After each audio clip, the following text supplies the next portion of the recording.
এই মার্চ মাসের শনিবারটা খুবই ভালো ছিল, তোমরা তো সবাই জানোই। আর যারা জানো না ওদেরকে বলে দিই, এই যে মার্চ মাসের শেষ শনিবারটা ছিল খুবই ভালো ছিল, সেদিন আবার অমাবস্যাও ছিল। তো আমরা চলে যাচ্ছিলাম আজকে একটু শনি পূজা দেওয়ার জন্য নবগ্রহ মন্দিরে। তো বিয়ের পর কিন্তু আমার নবগ্রহ মন্দিরে যাওয়া হয়নি, আর ওরও যাওয়া হয়নি। তো আমরা দুজন কিন্তু প্রথমবারই একসাথে যাচ্ছি নবগ্রহ মন্দিরে। আমি কলেজে থাকতে একবার গিয়েছিলাম, কিন্তু তারপর কিন্তু আর কখনো যাওয়া হয়নি। তো আমরা বেরিয়ে পড়েছি সন্ধ্যের দিকে। তো একটু লেট হয়ে গেছিলো, কারণ ওর কলেজ থেকে আস্তে আস্তে অনেকটাই লেট হয়ে গেছিলো। তো মামামকে রেখেই যাচ্ছি, যেহেতু আজকে অমাবস্যা রয়েছে, তার মধ্যে শনিবার আর চৈত্র মাস, তো তিনটে মিলিয়েই কিন্তু এটা ভেবেই ওকে নিলাম না, আমরা বেরিয়ে পড়লাম। তো এদিকে যখন আমরা আসছিলাম, তো অনেক দিন পরেই তো আসলাম, ও না আধ রাস্তায় এসে রাস্তাই ভুলে গেছিলো। তো আমাদেরকে একজনকে জিজ্ঞেস করতে হলো যে রাস্তাটা কোন দিকে। তো তারপর একজন আমাদেরকে বলে দিল, রাস্তাটা দেখিয়ে দিল। তারপর এই যে আমরা এখন যাচ্ছি সঠিক পথে। তো নবগ্রহ মন্দিরটা তো একটু পাহাড়ের দিকে, দেখতেই পারছো, একটু আপ ছিল রাস্তাটা, আর একদম অন্ধকার, মানে কিছু কিছু জায়গায় লাইট ছিল, একদম অন্ধকার। তো এই যে এখন পৌঁছে যাব মন্দির। আর এই ওয়ালটাতে কি সুন্দর একটা ছবি আঁকা আছে মহাদেবের, খুব ভালো লাগছিল। আর মানুষ প্রচুর কম ছিল, মানে একদমই কম ছিল, কি বলবো, রাস্তা একদমই মানুষ ছিল না। তো উপরে এসে মানে দেখা গেল যে কয়েকজন আছে, এসে দেখলাম যে মন্দির নাকি বন্ধ হয়ে গেছে। জাস্ট 5 মিনিট আগে মন্দিরটা বন্ধ হয়ে গেল। তো আমাদের 5 মিনিটের লেট হয়ে গেছি আমরা। আর 5 মিনিট লেট হতাম না যদি ওই ট্রাফিকটা আমরা রাস্তায় না পেতাম। তো ট্রাফিকটা আমরা পেয়ে গেলাম রাস্তায়, যেই জন্য আমরা আজকে মন্দিরে ঢুকতে পারলাম না। সত্যি খুব খারাপ লাগছে। তো যাই হোক, বাইরের থেকে প্রণাম করে এবার দেখো এখানের ভিউটা এত সুন্দর লাগছিলো, মানে মানে কি বলবো, মানে মোবাইলে ভিডিওটাও এত সুন্দর ওঠেনি, কিন্তু নিজের চোখে দেখলে না তোমরা বিশ্বাস করতে যে এত সুন্দর লাগছিলো। গুয়াহাটি টাউনটা পুরোটাই দেখা যাচ্ছিলো। এবার আমরা ফিরে আসছিলাম, সিঁড়িতে এইখানে চপ্পল রেখেছিলাম, আর এসে দেখি যে একটা চপ্পল আছে আর একটা চপ্পল নেই। তো কে নিল সেই চপ্পলটা আমার?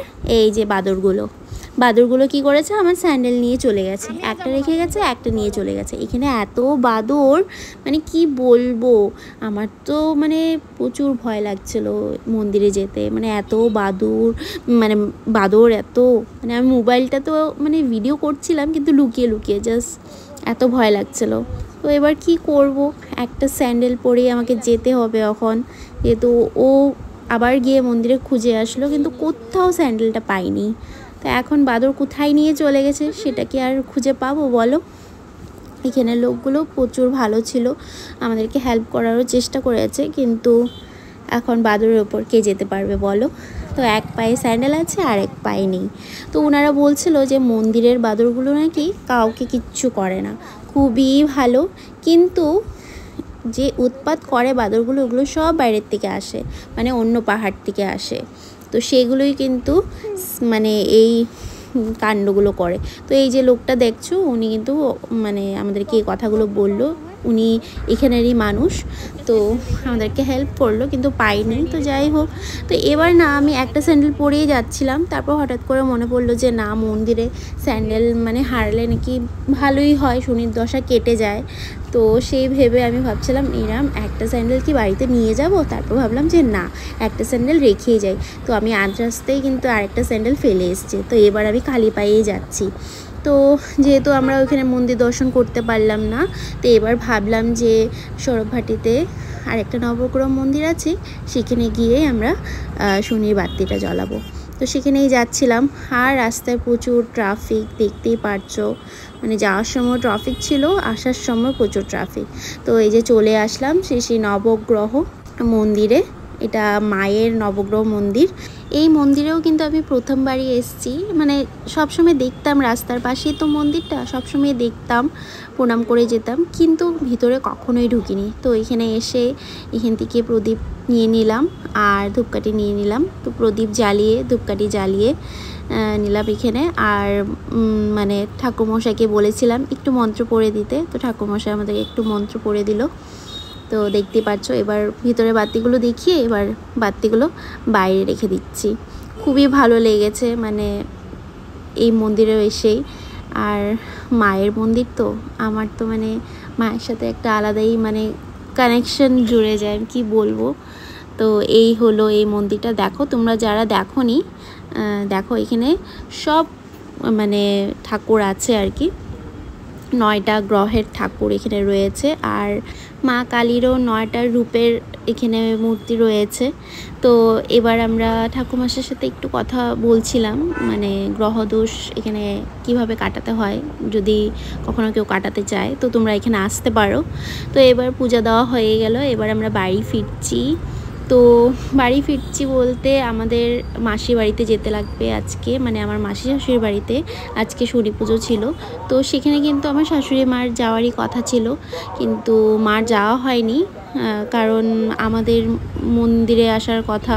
তো মামামকেও ঘরে রেখে আসবো, কার কাছে রেখে আসবো, তো সেই ভেবে কিন্তু মা বলল যে তোরাই দেখা করে আসিস মাসির সাথে, আমি ঘরে থাকি। তো মাম্মাম মার সাথেই ছিল। তো আমরা এবার মাসির বাড়িতে যাচ্ছি। আর দেখো স্টেডিয়ামটা কি ভালো লাগছে, পুরো পিঙ্ক একদম, যেহেতু এখানে খেলা হচ্ছে। তো এবার আমরা মাসির বাড়িতে চলে আসলাম। আর এই যে এখানে পুজো হচ্ছে, তো আমরা এসে দেখি যে পুজো তো একদম কমপ্লিট। তো এবার মাসি আমাদেরকে এই যে প্রসাদ দিয়ে দিল। তো এখান থেকে প্রসাদ খেয়ে নিলাম। সিন্নি প্রসাদ তো এমনিতে আমি ভালোবাসি না, কিন্তু মানে এইখানে সিন্নি প্রসাদটা খেয়ে না ভীষণ ভালো লেগেছে। তো এবার মাসিও একটু আমাদেরকে প্রসাদ দিয়ে দিল বাড়ির জন্য। তো এই যে এবার বাড়ি ফিরে আসলাম। আর এসেই কিন্তু এই যে প্রদীপটা জ্বালালাম, 4 মুখের প্রদীপটা। এটা অনেক খুঁজেছি, কোথাও পাইনি। তো শেষ পর্যন্ত দোকানওয়ালা বললো যে এই 4 মুখের প্রদীপ কোথাও পাবে না, তুমি একটা বড় প্রদীপ নিয়ে যাও, সেখানেই 4টা মুখ করে জ্বালিয়ে দিও, কারণ আজকে নাকি 4 মুখের প্রদীপ জ্বালাতে হয়। তো আজকে তোমাদের এই ভ্লগটা আমার কেমন লাগলো তোমরা কমেন্ট করে নিশ্চয়ই জানিও। টাটা।